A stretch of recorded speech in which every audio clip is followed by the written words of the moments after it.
49। क्या हुआ था इस डेट को? आरबीआई का राष्ट्रीयकरण हो गया था। ठीक है, क्या बोलिए? ठीक है, तो लिख लीजिए आरबीआई का राष्ट्रीयकरण। आरबीआई का राष्ट्रीयकरण, नेशनलाइजेशन। ठीक है, आरबीआई का राष्ट्रीयकरण। आरबीआई के सारे शेयर जो थे सरकार ने अपने पास ले लिया और उसके बाद आरबीआई भारत सरकार का, स्वतंत्र भारत का वित्तीय विनियामक जो है कि बन गया। ठीक है, चलिए अब एक छोटा सा हेडिंग डाल लीजिए आरबीआई के। अच्छा, कुछ फैक्ट लिख लीजिए। ठीक है, इसी में कंटिन्यू करते जाइए। कुछ फैक्ट लिखिए आरबीआई के प्रथम गवर्नर। आरबीआई के प्रथम गवर्नर,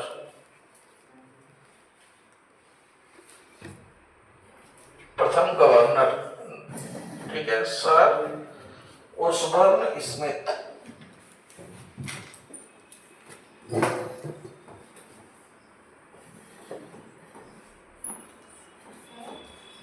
ओसबर्न स्मिथ जब पहली बार बना था तब। ये क्या है कि प्रथम है।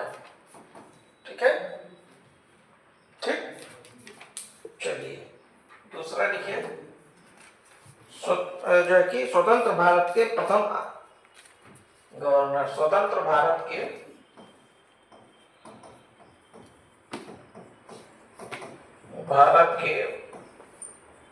प्रथम आरबीआई गवर्नर। और ये कौन थे लिख लीजिए, सीडी देशमुख। सीडी देशमुख।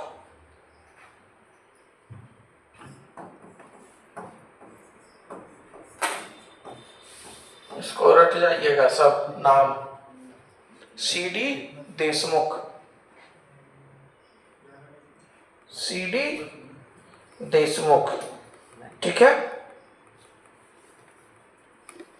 और तीसरा इसमें लिख लीजिए पॉइंट, एक नाम लिखिए बेनेगल रामा राव।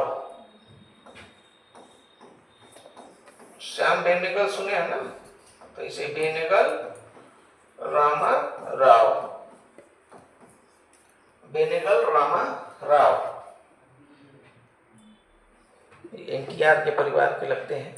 ठीक है, उसी टाइप का नाम इनका भी है, तो बेनेगल रामा राव।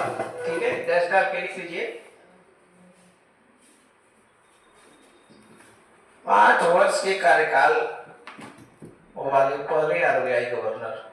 8 वर्ष के कार्यकाल वाले एकमात्र, पहले नहीं, एकमात्र आरबीआई गवर्नर। एकमात्र आरबीआई गवर्नर।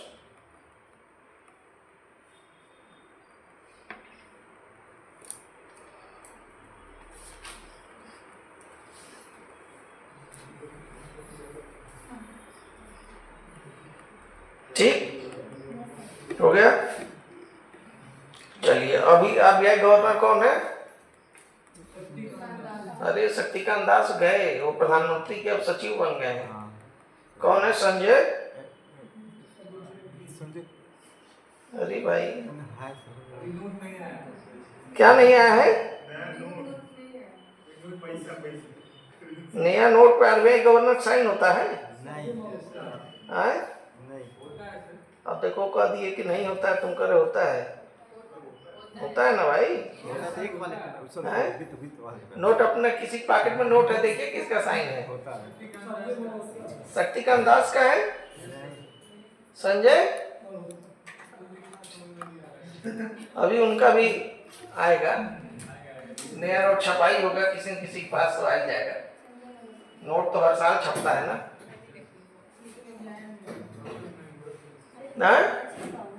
गोरखपुर देवरिया आने में समय लगेगा। मान लो बम्बई छपा हो, भोपाल छपा हो, तो उधर ही खत्म हो जा रहा होगा।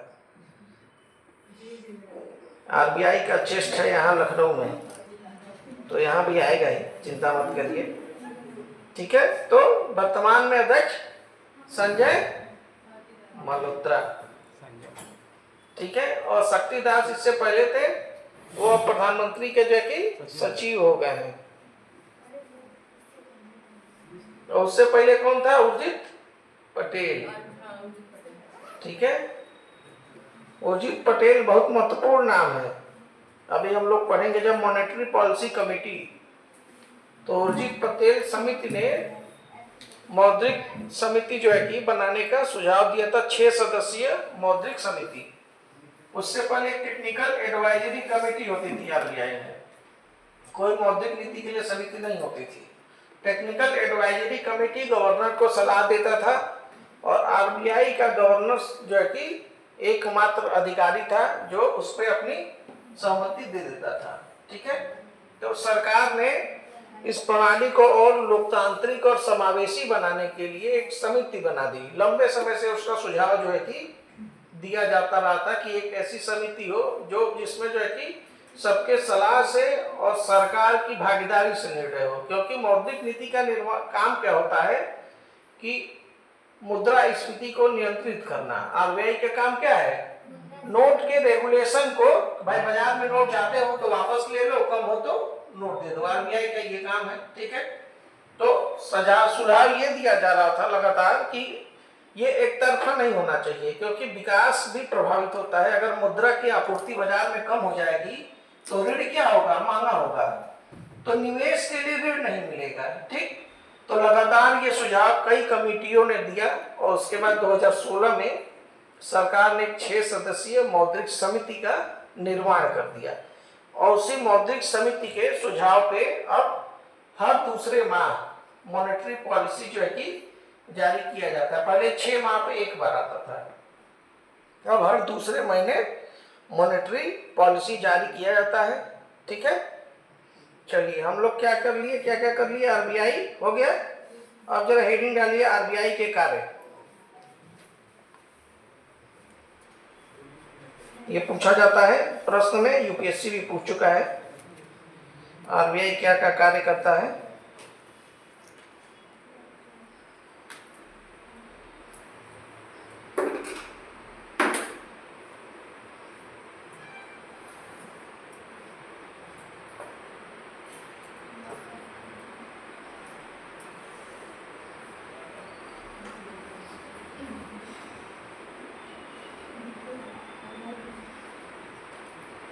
ठीक है, चलिए पहला लिखिए आरबीआई कार्य में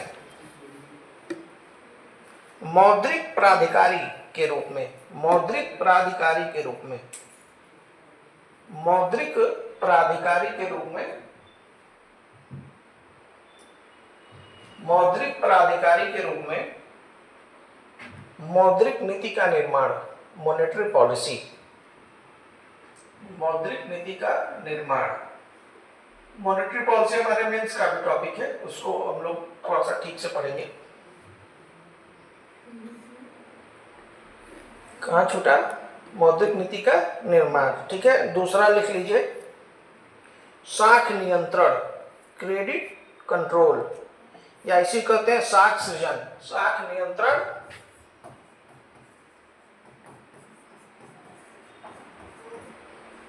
कॉमन साख सृजन, दोनों लिख लीजिएगा। साख का मतलब होता है क्रेडिट, लोन, लोन का वितरण नियंत्रित हो, लोन सही तरीके से दिया जाए ताकि क्या हो कि एनपीए न बढ़े, ठीक। और दूसरा यह है कि लोन कैसे डिमांड बढ़ाया जाए ताकि अर्थव्यवस्था में भी विकास हो सके, तो ये भी क्या है कि आरबीआई जो है कि तय करती है। चलिए तीसरा लिख लीजिए, करेंसी नोटों का निर्गमन, करेंसी नोटों का निर्गमन, करेंसी नोटों का निर्गमन,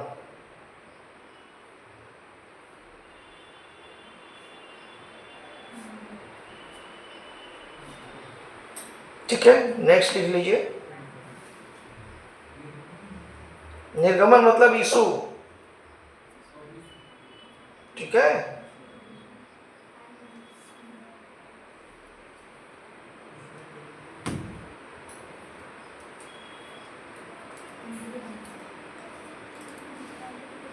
सिक्कों का निर्गमन, उसके बाद से लिखिए अगला करेंसी नोटों का निर्गमन, उसके बाद अगला लिख लीजिए सरकार के बैंकर के रूप में, सरकार के बैंकर के रूप में।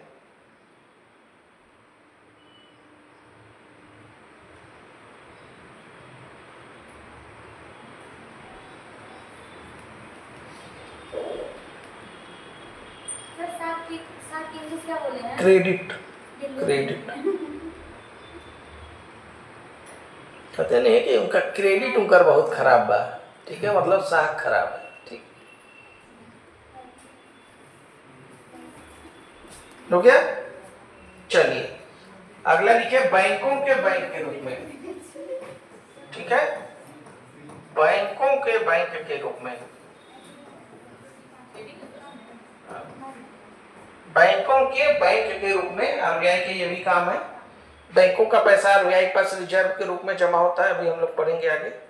और बैंक भी आरबीआई से लोन लेते हैं, जैसे हम बैंक से लेते हैं वैसे बैंक आरबीआई पर चला जाता है कि पैसा नहीं है चाचा कुछ दे दीजिए, ठीक है। तो बैंकों के बैंक के रूप में है। नेक्स्ट लिख लीजिए विदेशी विनिमय का प्रबंधन, विदेशी विनिमय का प्रबंधन, विदेशी विनिमय फॉरेन एक्सचेंज, विदेशी विनिमय का प्रबंधन फॉरेन एक्सचेंज रेगुलेशन, ये भी क्या कि आरबीआई का दायित्व है, ठीक है। चलिए नेक्स्ट लिख लीजिए बैंकिंग व्यवस्था, बैंकिंग व्यवस्था का, बैंकिंग व्यवस्था का नियमन, रेगुलेशन उसको कहते हैं नियमन को, एवं पर्यवेक्षण, पर्यवेक्षण सुपरविजन,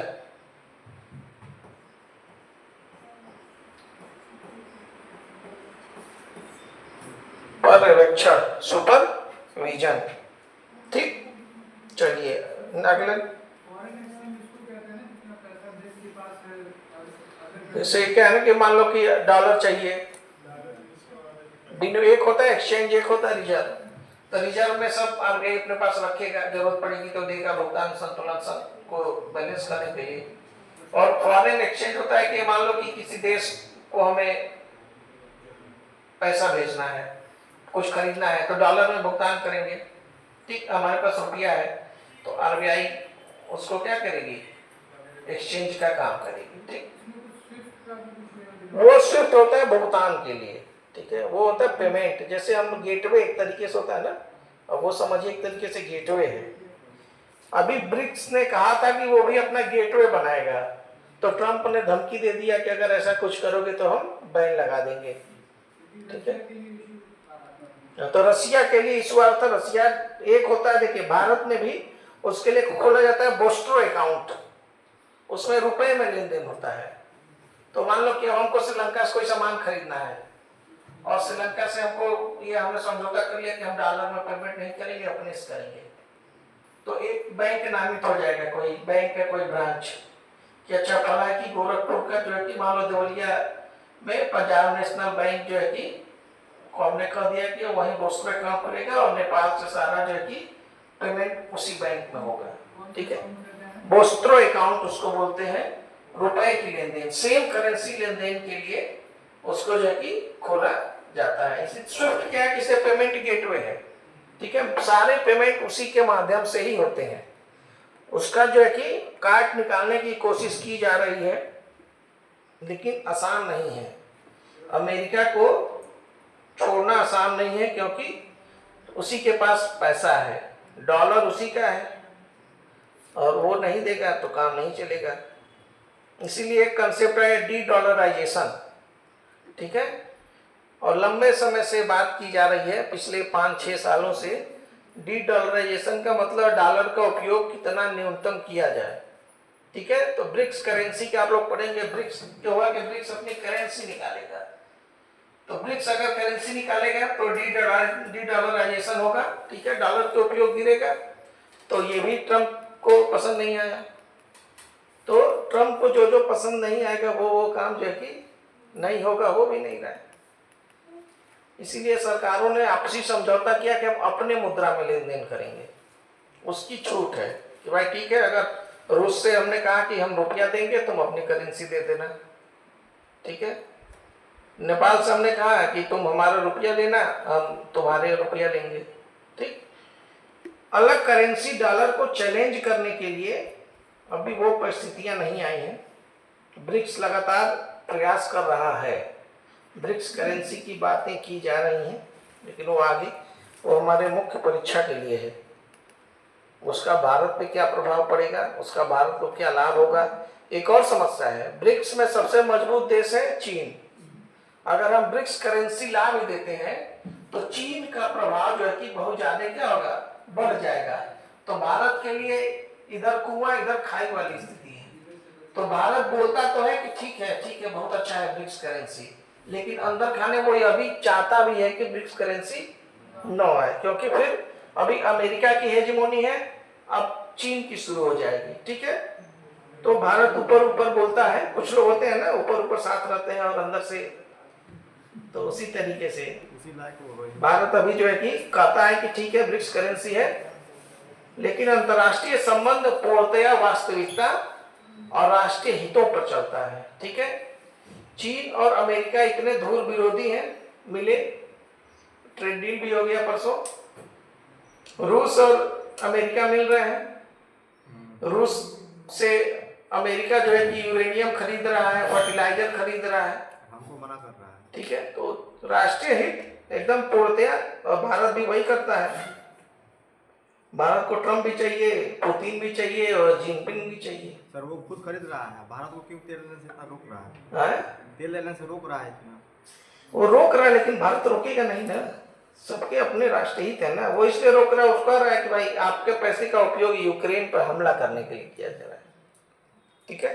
अब वही स्थिति है कि पाकिस्तान, भारत और पाकिस्तान से युद्ध हो और उसी समय अमेरिका जो है कि पाकिस्तान से खूब गेहूं खरीदने लगे, भले उसके पास गेहूं नहीं है खाने के लिए, लेकिन वो गेहूं खरीदना शुरू कर दे, ठीक है। कोई ऐसी चीज खरीदना शुरू कर दे जिससे पाकिस्तान को पैसा मिले, तो हम भी तो कहेंगे ना कि भारत अमेरिका के पैसे से पाकिस्तान जो है कि युद्ध कर रहा है।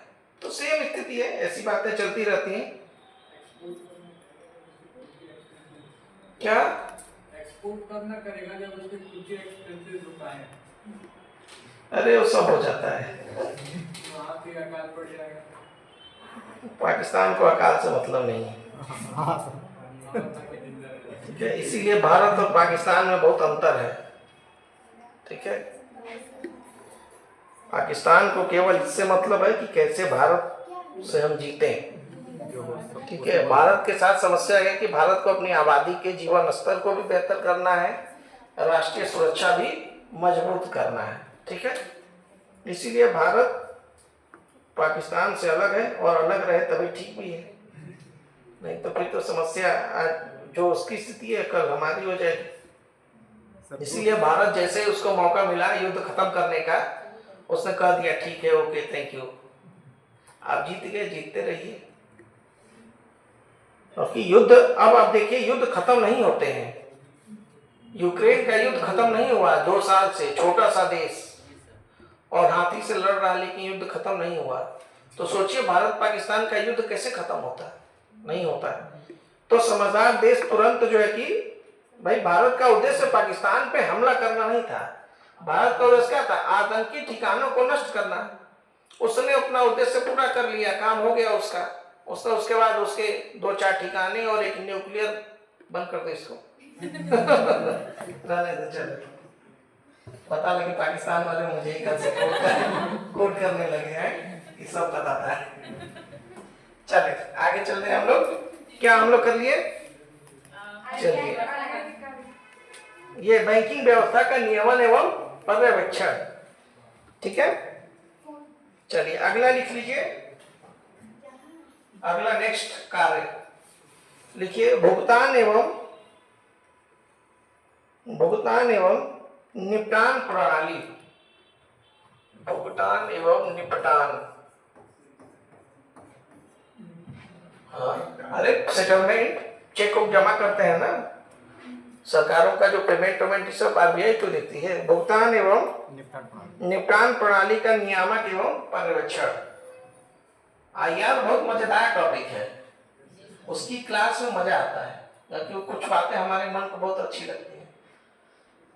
ठीक है, और सबसे बोरिंग सब्जेक्ट इकोनॉमिक्स ही है, मजा ही नहीं आता इसमें, केवल गणित और एक एक लाइन की बातें। क्या है? लिखिए, भुगतान एवं निपटान प्रणाली का नियामक एवं पर्यवेक्षक। भुगतान एवं निपटान प्रणाली का नियामक एवं पर्यवेक्षण।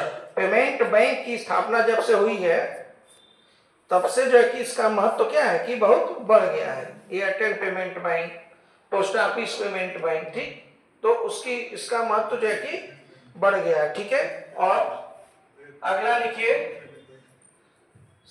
ऋणदाता के रूप में। ऋणदाता के रूप में, ऋणदाता किसको ऋण देगा? सरकार को देगा, बैंकों को देगा, हमको नहीं देगा। हाँ, गवर्नमेंट को, गवर्नमेंट का बैंक है तो उसको तो देगा ही ना। ऋणदाता को इंग्लिश में बोलते हैं क्रेडिटर।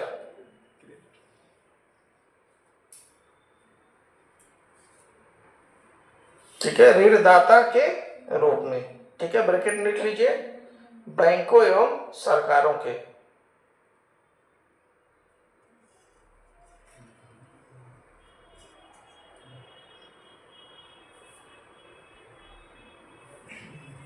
ठीक है, गवर्नमेंट किस रूप में पैसा लेती है मतलब? अरे भाई, गवर्नमेंट ऋण लेती है ना, आरबीआई के पास ही तो पैसा है ना, तो आरबीआई से सरकार ऋण लेती है, बैंक ऋण लेते हैं लोन देने के लिए।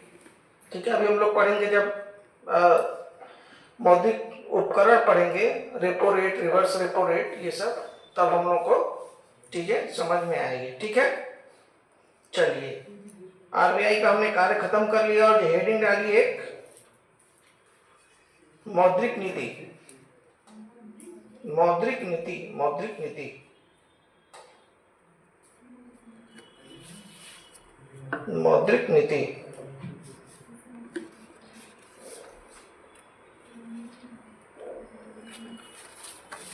मौद्रिक नीति, ठीक है, मॉनेटरी पॉलिसी। चलिए, इसमें जरा लिख लीजिए एक दो लाइन, मौद्रिक नीति क्या होता है। वह प्रक्रिया, वह प्रक्रिया,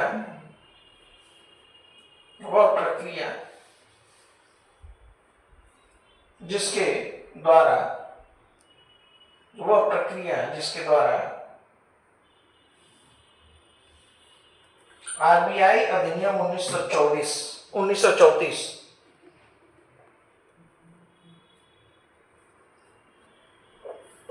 आरबीआई अधिनियम 1934 में 1934 में निर्दिष्ट, मतलब जो उसमें कहा गया है,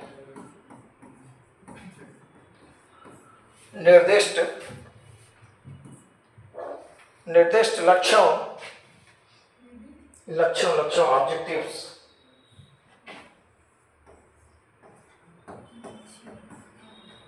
निर्दिष्ट लक्ष्यों की, लक्ष्यों की को कर दीजिए, को प्राप्त करने के लिए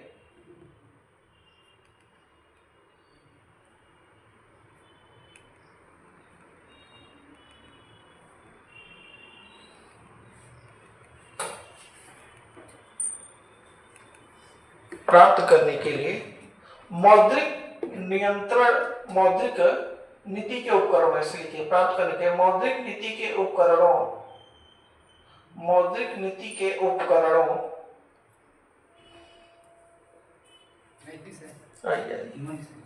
मौद्रिक नीति के उपकरणों का उपयोग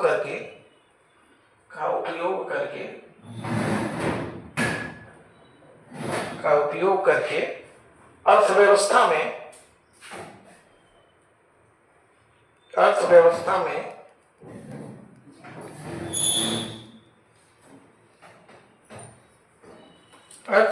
में मुद्रा आपूर्ति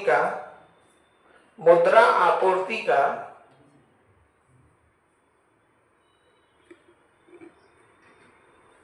प्रबंधन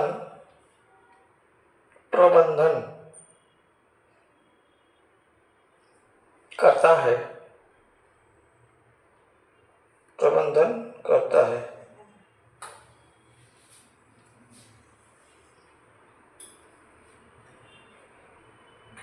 क्या एक बार पढ़ना, पहला लाइन से क्या लिखे हो?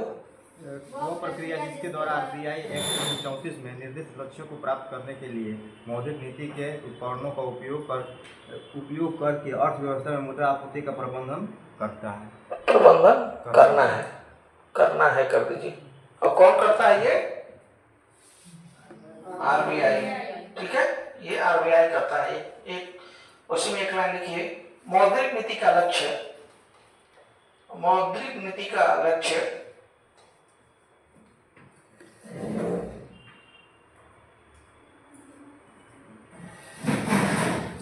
मूल्य स्थिरता बनाए रखना,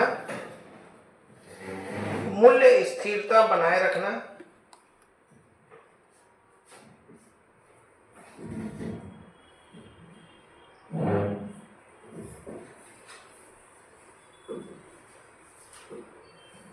मूल्य स्थिरता बनाए रखना है।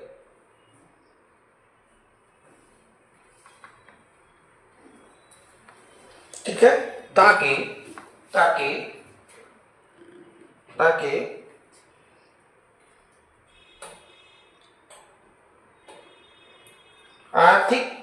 आर्थिक वृद्धि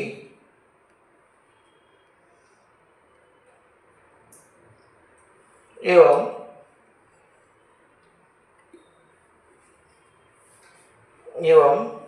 रोजगार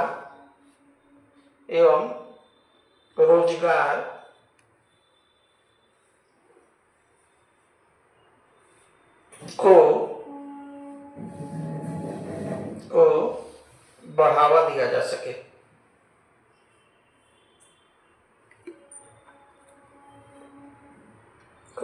बढ़ावा दिया जा सके। ठीक है, अभी तक कोई दिक्कत? चलिए अब हेडिंग डालिए, मौद्रिक नीति समिति, monetary policy committee.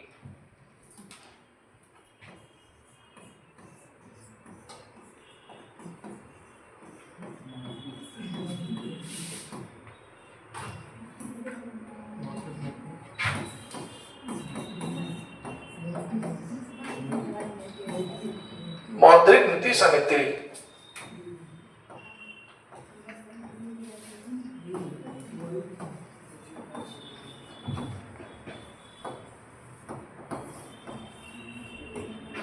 Monetary policy committee, मौद्रिक नीति समिति, मॉनेटरी पॉलिसी कमेटी। ठीक है,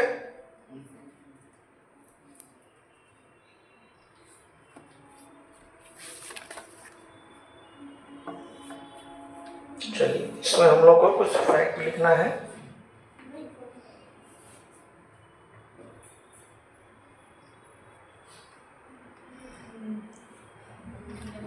इसमें एक लाइन लिख लीजिए, उर्जित पटेल समिति, उर्जित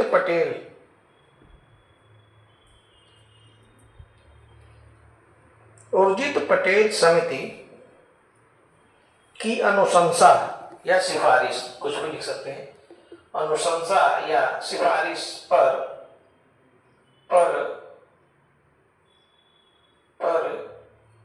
वर्ष 2016 2016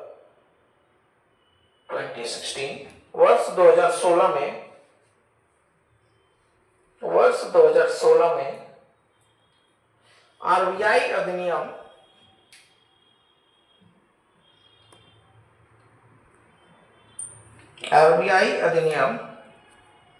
1949 में संशोधन के माध्यम से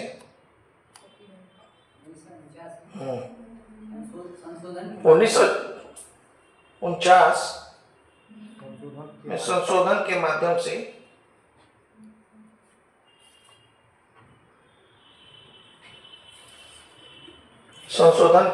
से एक 6 सदस्यीय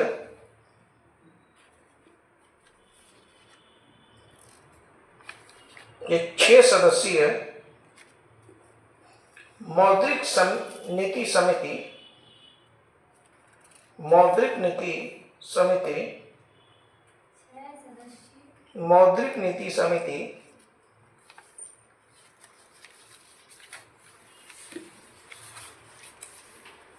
का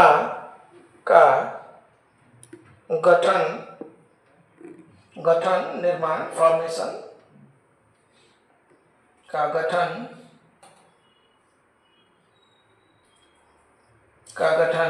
किया गया।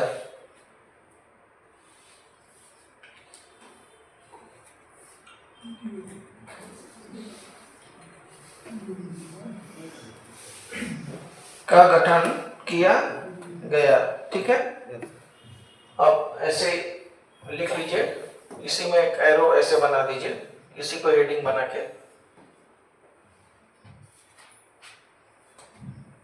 ठीक है। और इसमें लिखिए 3 सदस्य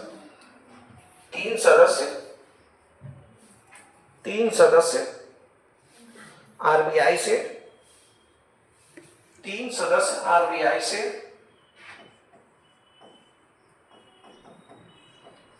आरबीआई से ठीक है। उसमें पहला लिख लीजिए कौन होगा, गवर्नर, आरबीआई का गवर्नर।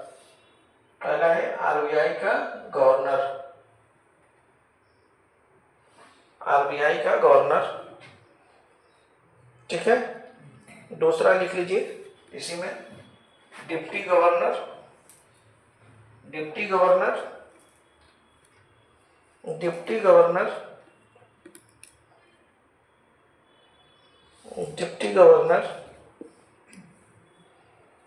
ठीक है। और तीसरा लिख लीजिए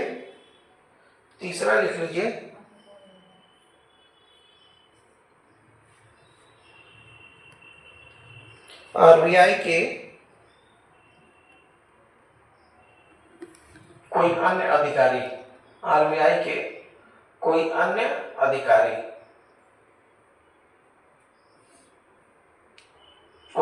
अधिकारी, ठीक है।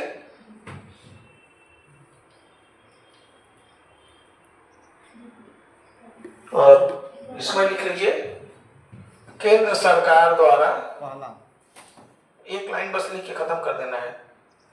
इसमें केंद्र सरकार द्वारा नामित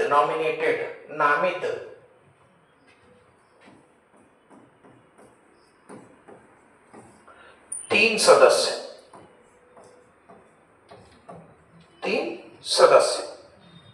केंद्र सरकार द्वारा नामित 3 सदस्य, ठीक है।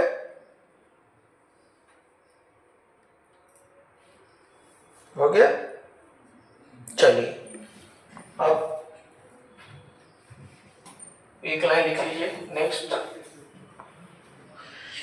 आरबीआई गवर्नर इस समिति का अध्यक्ष होता है। आरबीआई गवर्नर इस समिति का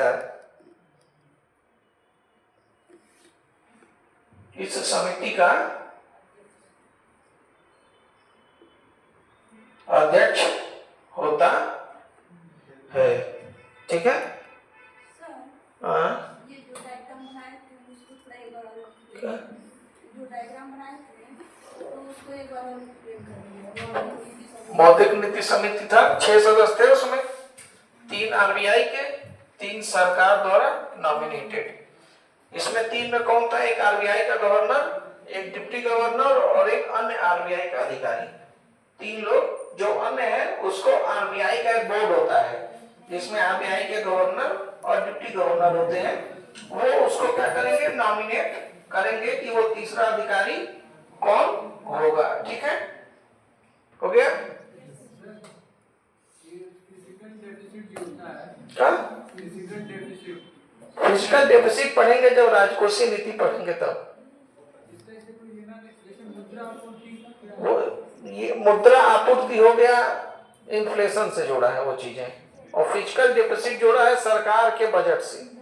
सरकार का आय कम है, व्यय ज्यादा हो गया तो फिस्कल डेफिसिट हो गया। हाँ, तो वो हम लोग जब अभी राजकोषीय नीति जब पढ़ेंगे तब सोचा उसको कि अगर बजट तक इकोनॉमिक्स खींचेगा तो उस टाइम एक साथ सब पढ़ेंगे, और नहीं तो उसको पढ़ ही लेंगे, क्योंकि बजट भी तो बहुत पहले ही आ जाता है। एक साथ पढ़ने में क्या है ना कि वो सब समझ में आता है। चलिए, हो गया। तो आरबीआई जो है कि का गवर्नर इस समिति का क्या होगा? अध्यक्ष होगा। ठीक है, एक लाइन और लिख लीजिए। मतों के बराबर होने की स्थिति में, नेक्स्ट पॉइंट उसी में, मतों के बराबर होने की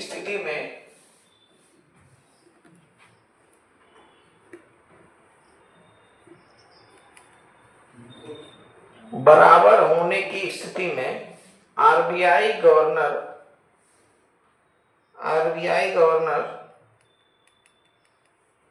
को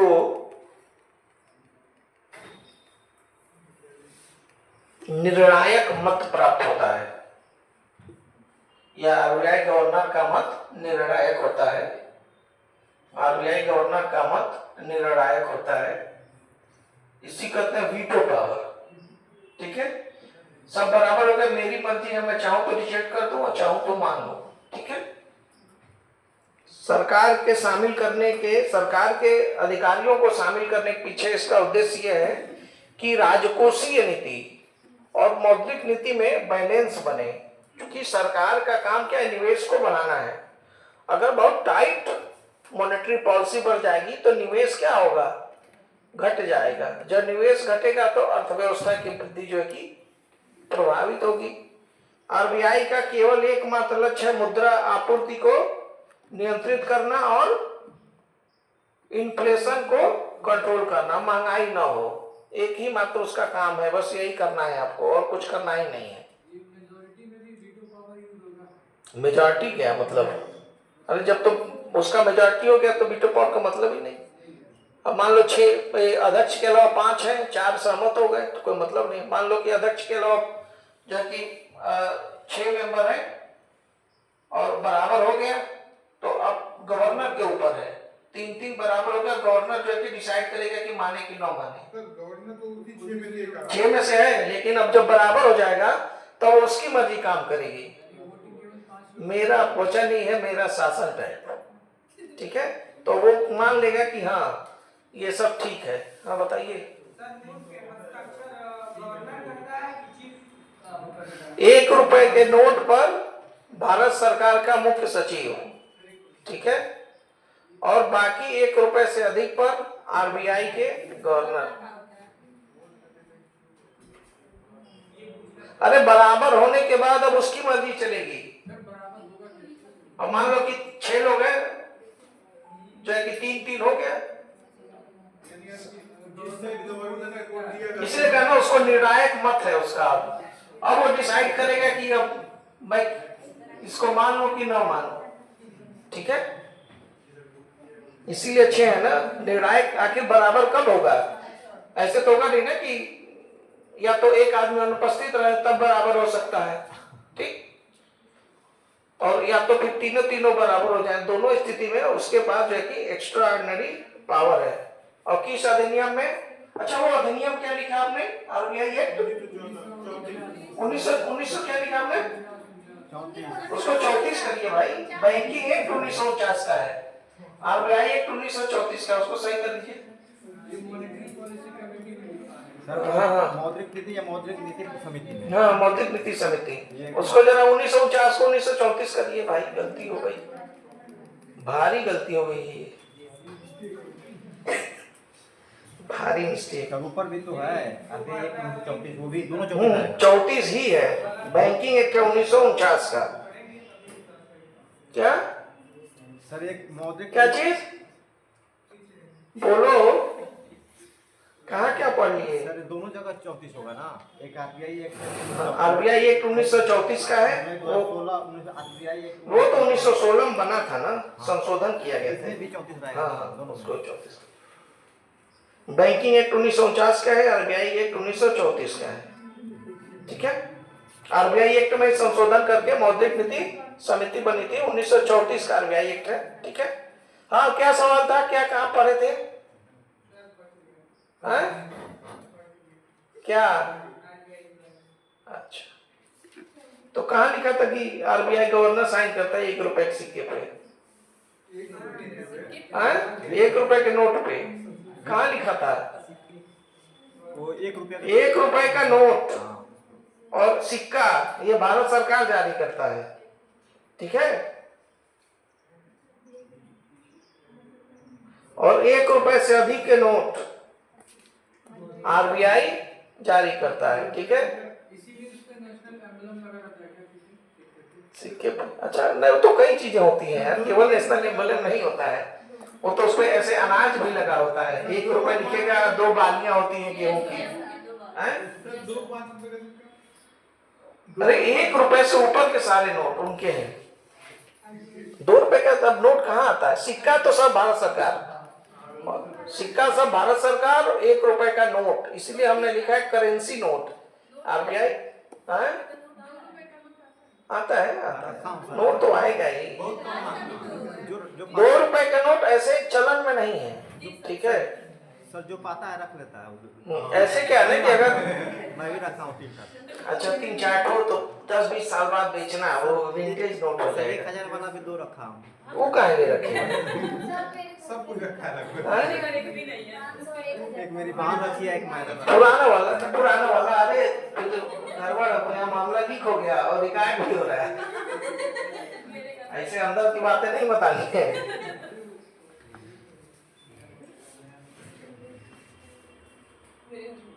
ठीक है, सर कहाँ बिकता है? नया सिक्का पब्लिश हुआ है सर। नया सिक्का तो हाँ, वो क्या है ना, वो जो सिक्के होते हैं ना वो चलन के लिए नहीं होते हैं। वो क्या है ना, वो सिक्के ऐसे होता है ना कि वैल्यू देने के लिए। अभी आप लोग पढ़े होंगे कि रानी महारानी अहिल्याबाई के नाम पे 300 रुपए का जो है कि सिक्का जो है कि जारी हुआ है। तो सब क्या, वो सब शोकेस के लिए होता है। तो सर ठीक है, वो एलाउ नहीं है, अगर हमको मिल जाएगा दुकानदार नहीं लेगा।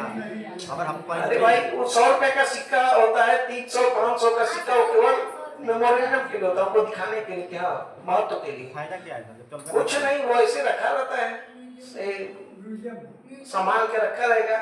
और जो कम के सिक्के होते हैं, कम वैल्यू के, मान लो कि 5 रुपए का सिक्का किसी के नाम पे निकला, तो वो सरकार अपने पास रख के क्या ही करेगी, तो कहते ले जाओ। इसलिए आप कभी कभी देखते हैं कोई कोई सिक्का मिलता है, उसमें किसी का फोटो रहता है, ठीक है, उसमें ईयर लिखा रहता है, ठीक। तो वो सब क्या, वो सब सिक्के ऐसे हैं। लेकिन अब 100 रुपए का सिक्का, चूंकि 100 रुपए का सिक्का चलन में नहीं है, 20 रुपए का अधिकतम सिक्का चलन में है, तो अब सरकार जो है कि 100 रुपए का सिक्का चलन में दे देगी, तो फिर गड़बड़ हो जाएगा, क्योंकि कॉस्टली होता है ना सिक्के का, जो कीमत जो है ज्यादा होती है, उसके वैल्यू से ज्यादा उसमें खर्च लगता है, ठीक है। इसीलिए अब देखिए 20 रुपए का सिक्का दे दिया, 20 से एकदम की अधिक वैल्यू का रहेगा, वैल्यू बढ़ जाएगा और हमारा जो कि व्यय कम होगा। तो सरकार सिक्कों के वैल्यू को बढ़ा दे, इसीलिए देखिए 4 आना मतलब 25 पैसा, 50 पैसे सब सिक्का खत्म, क्योंकि 25 पैसे के सिक्के को बनाने और पहुंचाने में सरकार का 2 रुपए लग जाए, तो सिक्के का क्या है कि वैल्यू कुछ नहीं, सरकार लॉस में। इसलिए उसने छोटे छोटे सिक्के जो है कि, हो सकता है आने वाले समय में 2 रुपए का भी सिक्का, 1 रुपए का भी सिक्का खत्म हो जाए, हालांकि खत्म नहीं होगा, क्योंकि 1 रुपए का हाँ मिलता है, टॉफी मिलता है। सर 1 रुपये वाला जो छोटा वाला सिक्का है वो चलेगा ना? क्या नहीं चलेगा, गोलक भर के रखा हूँ। आरबीआई का सिक्का लेने से कोई मना नहीं कर सकता, सिक्का लेने से मना करने पर एफआईआर होगा। कोई भी अगर कोई नहीं ले रहा तो जाकर थाने पे एप्लीकेशन दे दो, फला दुकान वाला सिक्का नहीं दे रहा है, 112 वो एकदम अपराध है, ठीक है। अगर आप आरबीआई का सिक्का नहीं स्वीकार कर रहे हैं तो राजद्रोह की श्रेणी है, आप राजद्रोह का अपराध कर रहे हैं। मतलब सीधे भारत सरकार को कह दे रहे, ऐसे नहीं चलेगा। कौन सा, ये कौन सा सिक्का है?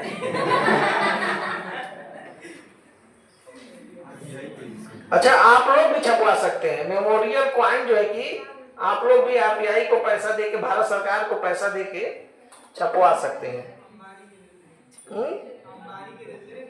हाँ, तो अंबानी के जैसे अंबानी जब जरूरत पड़ेगी तब छपाएगा। धीरू भाई अंबानी पे तो संभवतः है भी 50 पैसा, 1 रुपए का सिक्का धीरू भाई अंबानी के नाम पे है भी। तो अब देखो 1 रुपए का सिक्का कौन से, न अंबानी का मतलब है न भारत सरकार से, तो घूम रहा है। सर वो जो 25 पैसे की सिक्का होती थी वो अभी कोई है तो चला सकता है ना उसको? चलेगा नहीं ना, वो तो मान्यता उसका खत्म हो गया ना, लीगल मैंडेट होता है। ठीक है, इसीलिए नोट लेने से मना नहीं कर सकते आप। ठीक है, आप नोट पे पढ़ेंगे लिखा रहता है मैं धारक को 100 रुपए अदा करने का वचन देता हूं, वो लीगल मैंडेट है, इसीलिए कोई भी उसको लेने से मना नहीं कर सकता। 25 पैसा अब चलेगा नहीं तो कैसे कोई लेगा। आरबीआई जब नोटबंदी हुई थी, आप लोग पढ़ेंगे, सरकार ने कहा था कि 500 और 1000 के सारे नोट्स की जो है कि का लीगल मैंडेट जो है, उसका एक टर्म है, अभी मुझे याद नहीं आ रहा है, वो जो है कि उसको जो है कि समाप्त किया जाता है। तो अवैध हो गया, आप ऐसे घर रखे ला के दोगे दुकान वाले को ले लो तो थोड़े देगा, वो बैंक वाला भी अब नहीं लेगा, जो छापा है वही नहीं लेगा, और ले चले गए तो उल्टा जवाब देना पड़ेगा कि आया कहां से। ठीक है, चलिए अब हेडिंग डाल लीजिए। अच्छा, कुछ फैक्ट हम लोग को लिखना है, जरा लिख लीजिए, मैं भूल गया लिखाना उस टाइम।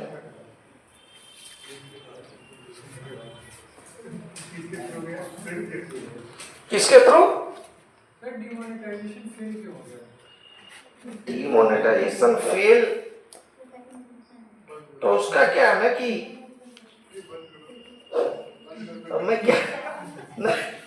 मैं क्या कहूँ कैसे फेल हुआ। वो फेल उसको क्या है ना कि हम लोग को फेल नहीं करना है, हम लोग को बस ये करना है कि वो अपने उद्देश्यों को प्राप्त करने में, बस आप लोग टर्म सीखिए। हम लोग क्या, हम लोग ब्यूरोक्रेट बनने वाले हैं, तो हम लोग को सरकार की योजनाओं को हमें यह नहीं करना है कि वो फेल है, हमें यह करना है कि वो योजना अपने जो है कि लक्ष्य को पूर्णतः प्राप्त करने में असफल रही है, फिर भी उसके निम्न लाभ हुए। तो लिख सकते हैं वित्तीय समावेशन को बढ़ावा मिला। अब सब लोग हाली बैंक खाता खुलवाए नोट बदलवाने के लिए, ठीक। डिजिटलीकरण हुआ, सब जगह फोन पे आ गया, हर दुकान वाला, ऑटो रिक्शा वाला भी फोन पे पेमेंट ले रहा है, ठीक है। उसके बाद से जो मुद्रा चलन से बाहर थी वो बैंकिंग सिस्टम में आ गई, तो आरबीआई को जो है कि आसानी हुआ मुद्रा की आपूर्ति को नियंत्रित करने का। तो उससे क्या हुआ, उससे मुद्रा स्फीति नियंत्रित करने में मदद मिली, ठीक। बैंकों के पास पैसा, जो पैसा घर में पड़ा था बैंक के पास चला गया, तो बैंकों के पास पैसा मिल गया लोन देने के लिए, ठीक है। अब बैंक लोन कहाँ देता है, हमारा पैसा बैंक के पास जमा रहेगा, वो और आरबीआई से लेगा, वही तो लोन देता है, वो बैंक तो नोट छापेगा नहीं। तो ये फायदे हमें गिनाने हैं, ठीक है। उसके अलावा आतंकी गतिविधियों को जो है कि क्या नाम है, आतंकी गतिविधियों को जो है कि फंडिंग में गिरावट, ठीक है। और देखिए ये नहीं लिखना है कि बंद हो गया, गिरावट आई, ठीक है, तो गिरावट आया, ठीक है। अवैध ब्लैक मनी के चलन प्रचलन में कमी आई, तो ये सब लाभ है, ठीक है। कभी यह नहीं करना है कि फेल हो गया फिर एग्जामिनर वही काट देगा। मुद्रा के मूल्य में गिरावट हो जाए तो उसको मुद्रा ह्रास कर देंगे, सब पढ़ेंगे, सबका धीरे धीरे एक एक करके हम लोग पढ़ेंगे, ठीक है। क्या हो गया, कभी भी लिखने के लिए आए, कभी भी ये नहीं करना फेल है। याद रखना है कि योजना कोई भी खराब नहीं होती है, विमुद्रीकरण जो है कि खराब नहीं था, उसका लक्ष्य पवित्र था, लक्ष्य प्राप्त करने में हम असफल रहे, पूर्णतः जो उद्देश्य था हमारा वो प्राप्त नहीं हो पाया। जैसे आपने भी उसके क्रॉस को बताया, अब जैसे नुकसान क्या हुआ, नुकसान हुआ कि ब्लैक मनी जो है कि सर्कुलेशन में आ गई, उसका ऑडिट नहीं हुआ, ठीक है, सारा पैसा लोगों के। उसके बाद से जो है कि बैंकिंग भ्रष्टाचार को बढ़ावा मिला, बदला जा रहा है नोट, ठीक है। तो ऐसे, लेकिन ज्यादा नुकसान नहीं बताना है, ज्यादा नुकसान बताएंगे तो एग्जामिनर कहेगा ये दूसरे पक्ष वाला है, ठीक है। चलिए इधर कुछ कमेटियों का नाम लिखिए। लोग जो पैसा जो गंगा में बहाए तो उससे क्या नुकसान? पैसा गंगा में बहाए थे ये नाली में तो वेस्ट तो फायदा है ना, ब्लैक मनी खत्म हो गया एक बार ही। क्या इफेक्ट पड़ता है हम लोग पे ऐसे? नोट बहाने से क्या है, तो उसका नुकसान है, सरकार को नुकसान तो है नहीं, ब्लैक मनी खत्म हो गई, सरकार को क्या जो नुकसान।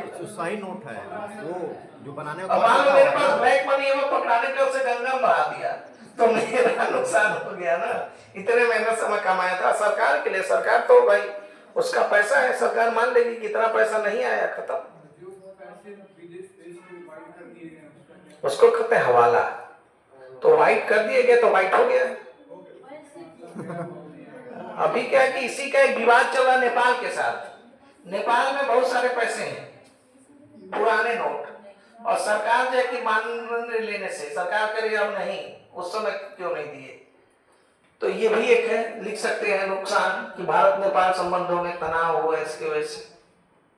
ठीक है, याद रखना है, ये नहीं करना है एकदम एक लाइन में कि असफल रहा, नहीं तो गड़बड़ा जाएगा। चलिए अब जरा कुछ कमेटियों का नाम लिख लिए, लिखिए मुद्रा नीति समिति से संबंधित समितियां, मौद्रिक नीति समिति से जुड़ी समितियां। ये मैच करने के लिए पूछ सकता है, आजकल बहुत पूछ रहा है। कमेटी से रिलेटेड कमेटी, हाँ, जिसने सुझाव दिया होगा, सब कमेटी होगा। नहीं सुझाव देने वाली कमेटियां से जुड़ी कमेटियां। ठीक है, आजकल बहुत पूछ रहा है। पंचायत से समितियां, हम लोग कितनी समितियां जानते हैं, कौन कौन है बताइए। बलवंत राय मेहता, अब देखिए कोड देखिए, बलवंत राय मेहता 3 नाम है, त्रिस्तरीय। ठीक है, अशोक मेहता 2 नाम है, 2 स्तरीय। ठीक है, तो एक है, पहला हो गया बलवंत राय मेहता, दूसरा अशोक मेहता, तीसरा वो तो एलएम सिंह सबसे बाद में जीवी के राव और लक्ष्मण एलएम सिंह भी। ठीक है, उसके बाद संथानम समिति ने भी, ये पीसीएस का प्रश्न है 24 का, कि संथानम समिति ने भी सुझाव दिया था कुछ, क्योंकि जितनी समितियां बनी केंद्र राज्य संबंध पे और बाकी चीजों पे कुछ ना कुछ उन्होंने पंचायतों के लिए भी कहा। ठीक है, तो इस तरीके से आजकल मैचिंग वाले जो सवाल जोड़े नहीं है वो भी आ रहे हैं, कि डायरेक्ट इन्वॉल्व नहीं है लेकिन पूछ दे रहा है। ठीक है, तो हम लोग को पढ़ लेना है। तो समितियों का नाम लिख लीजिए, 4-5 समिति है, नाम लिख लीजिए। पहला लिखिए वाई रेड्डी समिति, वाई रेड्डी, वाई रेड्डी समिति 2002, ईयर क्या रखना है 2002, वाई रेड्डी समिति 2002। ठीक है, दूसरा लिख लीजिए तारापुर समिति, तारापुर, ये आगे भी हम लोग पढ़ना है। तारापुर समिति, ईयर लिख लीजिए 2006, तारापुर समिति 2006। तीसरा लिखिए पर्सी मिस्त्री, पर्सी ब्राउन का नाम आप लोग सुने हैं, हिस्ट्री आपकी नहीं पढ़े आप लोग, कल्चर अभी, अच्छा कल्चर अभी नहीं शुरू होगा ना, विजयनगर नहीं पढ़े हैं, मॉडर्न में पर्सी ब्राउन नहीं पढ़े हैं, चलिए कल्चर में तो आप लोग पढ़ेंगे। पर्सी ब्राउन ने एक जो है कि इतिहासकार थे, वो आर्किटेक्ट की विशेषता बताए थे, मॉडर्न। चलिए पर्सी मिस्त्री समिति लिख लीजिए, ये है आपका 2007 का, 2007 का, 2007। और रघुराम राजन कमिटी, रघुराम राजन,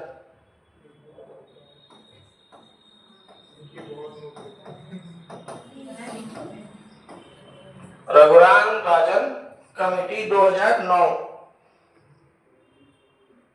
2009। एमएसपी पढ़ेंगे तब फिर हम लोग रघुराम राजन कमेटी पढ़ेंगे। हम लोग पढ़े भी थे।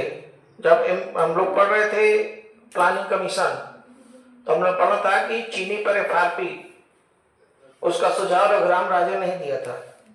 चलिए, रघुराम राजन हो गया, और रघुराम राजन है 2009।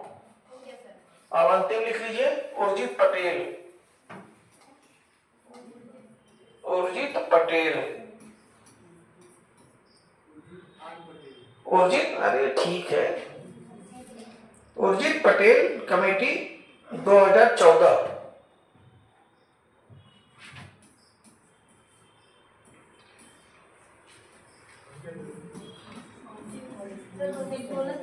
हाँ, 2014, और डैश डाल के लिख लीजिए इसी समिति के सुझाव पर, ताकि याद रहेगा। इसी समिति के सुझाव पर 2016 में, इसी समिति के सुझाव पर 2016 में मौद्रिक नीति समिति 2016 में मौद्रिक नीति समिति का गठन किया गया था, का गठन किया गया था।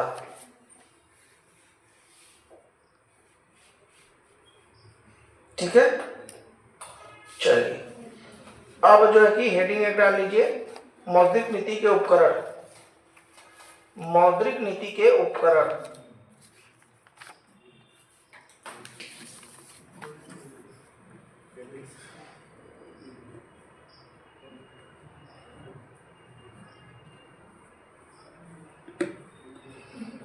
मौद्रिक नीति के उपकरण,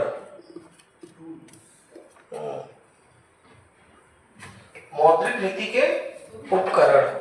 ठीक है, चलिए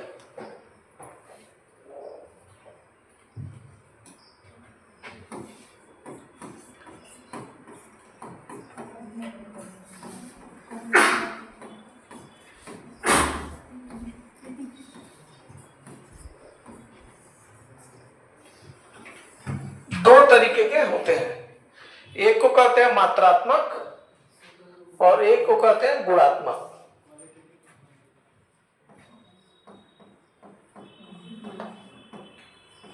मात्रात्मक, क्वांटिटेटिव,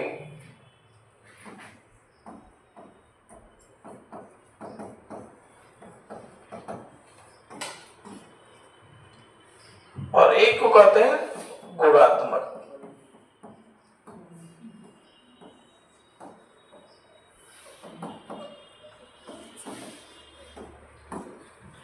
क्वालिटेटिव। ठीक है, ये होते हैं मौद्रिक नीति के उपकरण, टूल्स, जिनके माध्यम से मौद्रिक नीति का जो है कि मुद्रा की आपूर्ति का जो है कि विनियमन किया जाता है। ठीक है, चलिए अब हेडिंग डाल लीजिए मात्रात्मक उपकरण।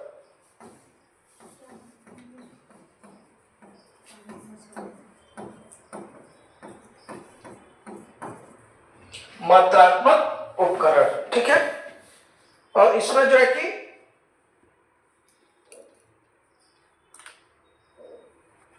हम लोग को पढ़ना है रिजर्व अनुपात, जिसमें जो है कि आपका रिवर्स वो CRR वगैरह होता है, उसके बाद से repo rate, reverse repo rate, bank rate, ये सब हम लोग को इसमें पढ़ना है। ठीक है, तो इसमें जाके अब ऐसे ABCD करके लिखते जाइए, ABCD करके लिखते जाइए। पहला लिखिए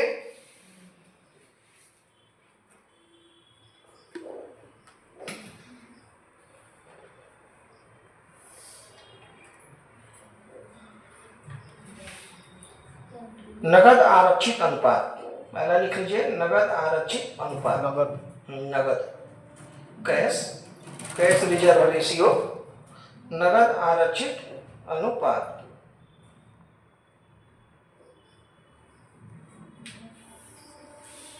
अनुपात, कैश रिजर्व रेशियो। ठीक है, इसमें डैश डाल के लिख लीजिए, इसको कहते हैं CRR, कैश रिजर्व रेशियो। इसमें लिख लीजिए बैंक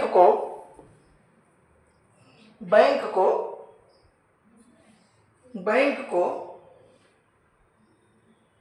अपनी कुल जमा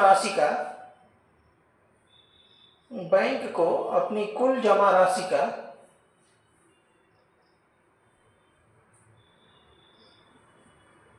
एक हिस्सा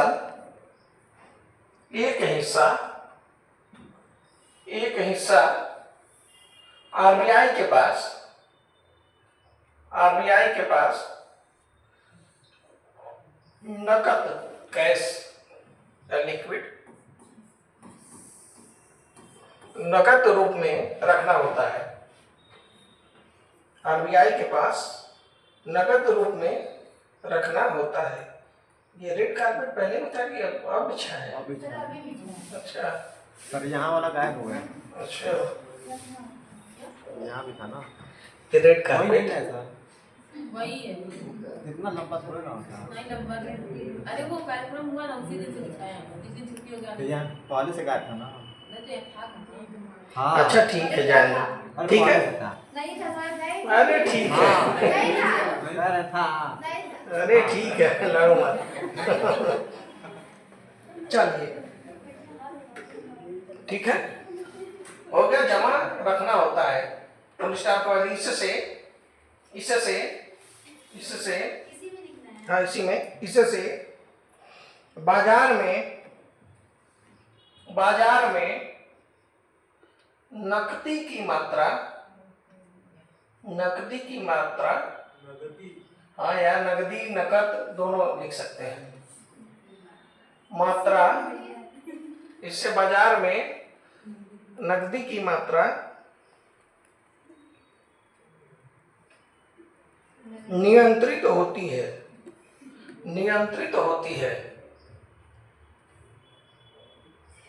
इसमें क्या होगा? CRR। अगर जो ऐसे लिखिए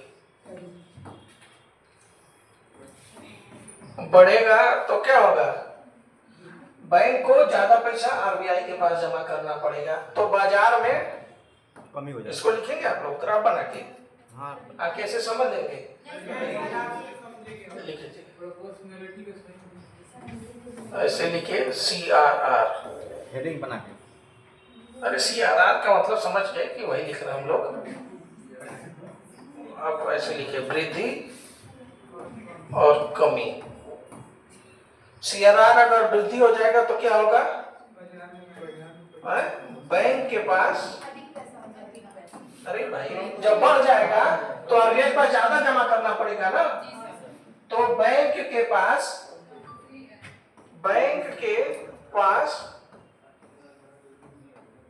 नकदी की कमी हो जाएगी। कमी कम हो जाएगी तो क्या होगा? बाजार में मुद्रा आपूर्ति में कमी आएगी। अरे भाई, जब पैसा नहीं देगा तो लोन नहीं देगा। जब लोन नहीं देगा तो क्या होगा? लोन, पैसा कम रहेगा तो लोन महंगा होगा। ऐसे समझिए, पैसा कम तो लोन महंगा। जैसे क्या, सामान कम होता है तो सामान का दाम बढ़ जाता है ना। वैसे मुद्रा भी क्या, एक वस्तु है, उसकी कमी होगी तो उसकी कीमत बढ़ेगी। कीमत बढ़ेगी तो पहले 10 लोग लोन लेते थे, अब 5 ही लोग लेंगे। तो क्या होगा? आपूर्ति जो है कि कमी हो जाएगी। और इसमें क्या होगा? मान लो कमी कर दी जाए तो क्या होगा?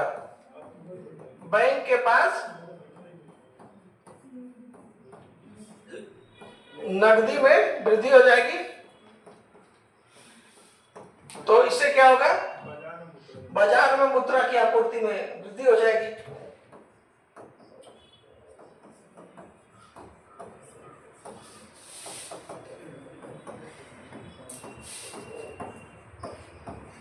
इसमें बीच में हम लोग एक लाइन गैप कर दिए हैं, वो ज्यादा लिखना पड़ता। सर, क्वेश्चन है, बाजार में महंगा किसी वस्तु हो जा रहा है, आरबीआई के थ्रू, मतलब उसके कम करने के लिए आरबीआई क्या कार्यक्रम करेगी? वही कर रहे हैं, वही सब कर रहे हैं, आरबीआई यही करेगी, सीआरआर में वृद्धि कर देगी, ठीक है। इसको रिवर्स रिपो दर ये वो भी आएगा, वो भी आएगा, अभी एकदम अचानक से नहीं चल रहा है, धीरे धीरे चल रहा है, ठीक है, सब आएगा। और ध्यान रखिएगा, इसमें आरबीआई ब्याज और नहीं देता है कि अब बना के रख लिया तो अब कहा कि ठीक है 15 दिन हमारे पास है तो उसमें तुम लोगों को ब्याज ये सब कुछ नहीं, ठीक है। और ध्यान रखना सीआरआर नगद कैश तो कैश में रहेगा, ठीक है। अभी एक होता है एसएलआर, रिजर्व अनुपात दो होते हैं, सीआरआर और SLR. CRR cash reserve ratio, SLR statutory reserve liquidity ratio, ठीक है, वैधानिक तरलता अनुपात, ठीक है। तो दो होता है, तो इसमें प्रभाव उसका ऑलमोस्ट एक ही रहेगा, अभी उसको करेंगे। तो इसमें क्या है कि मान लिया वृद्धि होगा तो बैंक के पास जो है कि पैसा कम हो जाएगा, तो बैंक क्या करेगा, पैसा नहीं है तो लोन का जो उसको तो बैंक कमाना है, तो लोन क्या है कि महंगा कर देगा, ठीक है। लोन महंगा करेगा तो आपूर्ति जो है कि कम हो जाएगी। और ऐसे ही अगर बैंक के पास खूब पैसा है तो उसको खूब बांटना है, तो सोचेगा खूब लोग आए लेने, तो सीआरआर में क्या करेगा, वो घटा देगा ये लोन पे इंटरेस्ट रेट, ठीक है। तो जब इंटरेस्ट रेट घटाएगा तो लोग खूब जाएंगे पैसा लेने, तो वृद्धि हो जाएगी, ठीक। चलिए अब नेक्स्ट लिखिए वैधानिक तरलता अनुपात, वैधानिक तरलता अनुपात बी, वैधानिक तरलता अनुपात एसएलआर, स्टैट्यूटरी लिक्विडिटी रेशियो,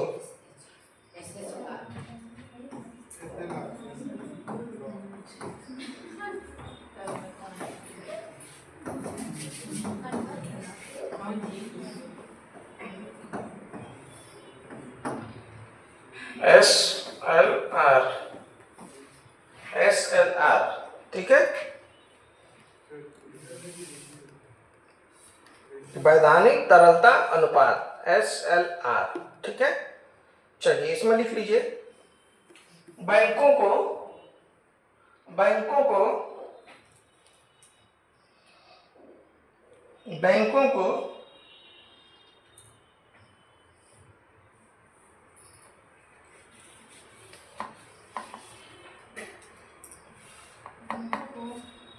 कुल जमा राशि का,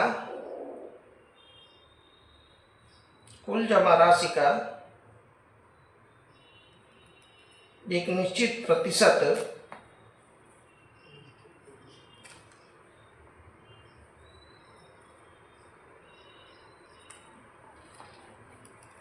जिसे जिसे जिसे उन्हें